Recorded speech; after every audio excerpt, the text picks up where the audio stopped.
السلام علیکم۔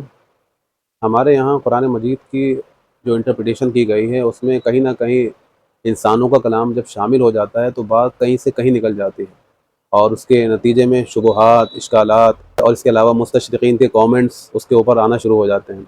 انہی میں سے ایک مسئلہ جو ہمارے یہاں رائج ہے، جو ہمارے یہاں بہت زیادہ کہا جاتا ہے، حضرت یوسف علیہ السلام کے تعلق سے سورہ یوسف میں آیا ہے، اور اس کی انٹرپریٹیشن اس طرح کی جاتی ہے کہ یوسف علیہ السلام کو دیکھ کر جو عزیز مصر کی بیوی کی جو سہیلیاں تھیں انہوں نے ہاتھ کاٹ لیے تھے ان کی خوبصورتی کو دیکھ کر۔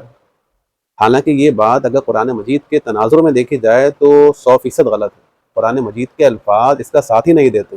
آئیے ہم قرآن مجید کے الفاظ دیکھتے ہیں کہ قرآن مجید کیا کہتا ہے اس کے سلسلے میں، کیونکہ الفرقان قرآن مجید ہے جو کہ اس بات کا فیصلہ کرنے کے لیے کافی اور شافی ہے۔ قرآن مجید کی یہ آیت نمبر 31 ہے سورہ یوسف۔ اس میں اللہ تعالیٰ نے جو پورا قصہ جس کو احسن القصص کہا گیا ہے وہ بیان فرمایا ہے۔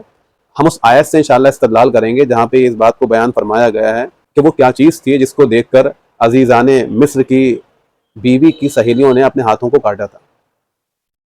آیت نمبر 31 میں اللہ تعالیٰ ارشاد فرماتا ہے فَلَمَّا رَأَيْنَهُ، یعنی جب وہ مجلس سجائی گئی، تو میں پوری آیت کا ترجمہ آپ کے سامنے پڑھتا ہوں۔ فَلَمَّا سَمِعَتْ بِمَكْرِهِنَّ، تو جب عزیزان مصر کی بیوی نے سنا ان عورتوں کے بارے میں، یعنی اپنی سہیلیوں کے بارے میں یا جو بھی کنیزائیں ہوتی ہیں اس وقت کی ان کے بارے میں، کہ وہ پلاننگ کر رہی ہیں اور اس طرح کی باتیں کہہ رہی ہیں، تو ارسلت الیہن، تو انہوں نے ان کو بلاوا بھیج دیا۔ وَأَعْتَدْنَا لَهُنَّ مُتَّكِئًا، اور انہوں نے گاؤ تکیوں کی محفل ان کے لیے سجوا دی۔ وَآتَتْ كُلَّ وَاحِدَةٍ مِّنْهُنَّ سِكِّينًا، اور ہر ایک کو اس میں سے چھری دے دی۔ وَقَالَتْ اُخْرُجْ، اور حضرت یوسف علیہ السلام سے عزیزان مصر کی بیوی نے فرمایا آ جائیں۔ تو اب دیکھیے الفاظ کیا ہیں، کہ الفاظ وہ ہیں جو کہ کہا جاتا ہے کہ یوسف علیہ السلام کی خوبصورتی کو دیکھ کر عزیزان مصر کی جو سہیلیاں تھیں انہوں نے اپنے ہاتھ کاٹ ڈالے، کہ یہ الفاظ ہیں؟ ہم دیکھتے ہیں فَلَمَّا رَأَيْنَهُ أَكْبَرْنَهُ، تو جب ان عورتوں نے اس کو دیکھا، یعنی حضرت یوسف علیہ السلام کو دیکھا، أَكْبَرْنَهُ، تو ان کو بڑا جانا، وَقَطَّعْنَ أَيْدِيَهُنَّ، اور اپنے ہاتھ کاٹ لیے، وَقُلْنَ حَاشَ لِلَّهِ مَا هَذَا بَشَرًا، اور بول اٹھی، پکار اٹھی، حاشا للہ، اللہ کی پناہ، یہ کوئی انسان ہے ہی نہیں، ان ھذا الا ملک کریم، یہ تو ایک بزرگ فرشتہ ہے۔ اب آپ خود فیصلہ کر لیجئے، ان ھذا الا ملک کریم سے کیا یہ نتیجہ نکالنا صحیح ہے کہ ان کی خوبصورتی کی وجہ سے انہوں نے ہاتھ کاٹے تھے؟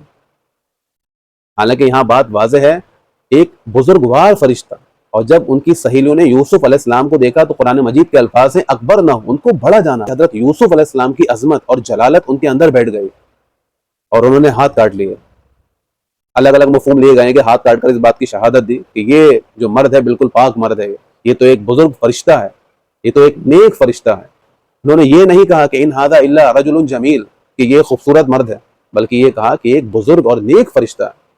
تو یہاں بات واضح ہو گئی کہ یہ چیز جو کہی جاتی ہے کہ یوسف علیہ السلام کی خوبصورتی کی وجہ سے، اسمارٹ ہونے کی وجہ سے ہاتھ کاٹے گئے تھے، یہ بات قرآن مجید کے الفاظ اس کا ساتھ نہیں دیتے۔